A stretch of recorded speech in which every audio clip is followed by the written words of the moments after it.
Did any of us ever think that 18 months after COVID-19 was diagnosed, we would still be talking about it? We've heard so many stories for the past year and a half from people all over the country, so we thought we would reach out to some of our co-workers here at the city of Las Vegas to find out how the virus affected them and their families. We heard from a lot of people, but only a few wished to go on camera and talk about their experiences, talk about how they got it, where they've been, their hopes for the future, and why they find this virus so frustrating. It was March of 2020 when it seemed suddenly this new virus, COVID-19, shut us down. The "can't keep us down" mantra following the Great Recession was silenced as we faced a new enemy. And as we trudged our way through it, many of us saw hope in a vaccine, believing once we have that, we can kick this pandemic's rear and put it in our rearview mirrors. But hesitancy among nearly half the nation was not something that was expected. Here are just a few stories from City of Las Vegas employees we spoke with.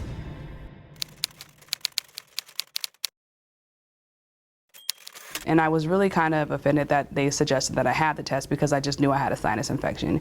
So when I came back positive, it was like, oh man, I immediately panicked because my parents are older. My dad at the time was 87, my mom was 79, and I thought, have I infected them unknowingly?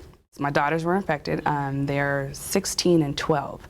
And so then it became scary for them too, because everything that I had seen on the news talked about going on a ventilator and being in the hospital and not being able to breathe. Fortunately for us, it was a mild case and we never had to go into the hospital. We just isolated at home. I was one of the folks who was like, when this vaccination comes out, I'm not going to do it, but it became much more of a necessity because I wanted to protect myself and my family. Talking about parents again, being 87 and 79, I wanted to make certain we do everything possible to keep them safe. So it just became a no-brainer for us to get vaccinated.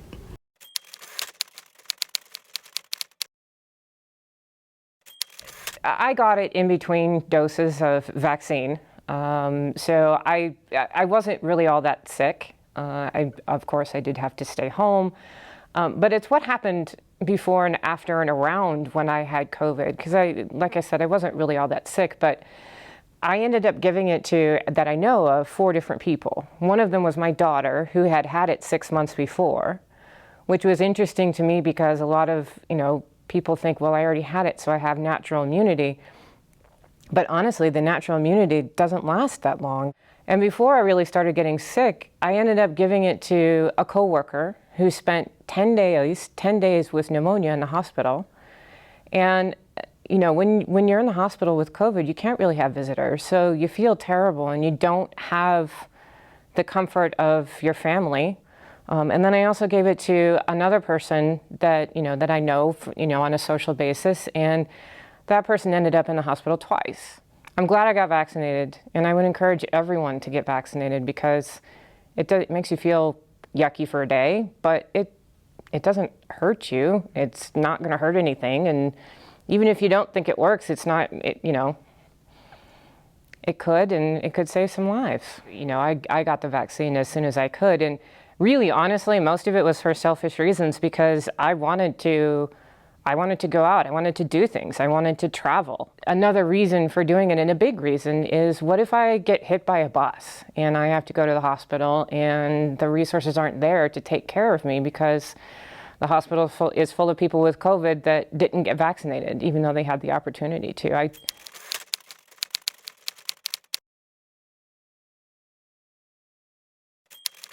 So in the time of me just leaving work and driving home, it was like a ton of bricks fell on me. I was driving and I felt like I couldn't even keep my eyes open. I was just so tired. Laid down, this was at 7 at night.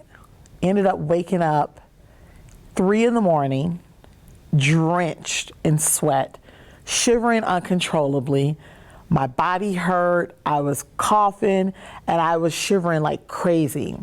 And then I realized I had a fever. I only knew because I had a friend who told me she tested positive and that I should go get tested. I went that next day, got tested, got my test results back another 4 days, and it said I was positive. And this time around, I literally only had a runny nose, and I was just a little tired. But that's it. And to me, I always say I felt like it was because I got the vaccine that it wasn't as hard the second time around as it was the first time around. All three of these women said they understand the point that it's a personal choice, but for them, it's a personal choice that has the ramifications of reaching outside their personal space. And I talk to everybody about it. I mean, it is a personal choice, but I think it's necessary for us to get back to what we consider normal, if there is going to be a normal, because this might be our new normal. But do everything that you can to protect yourself and those that you love.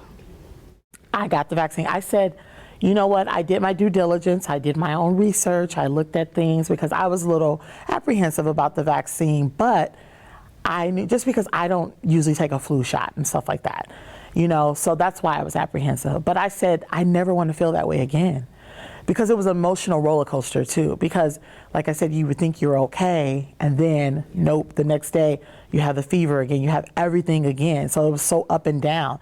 It's a little frustrating for me, but all I can do is just make sure that I get vaccinated and do things like this and see maybe somebody will listen.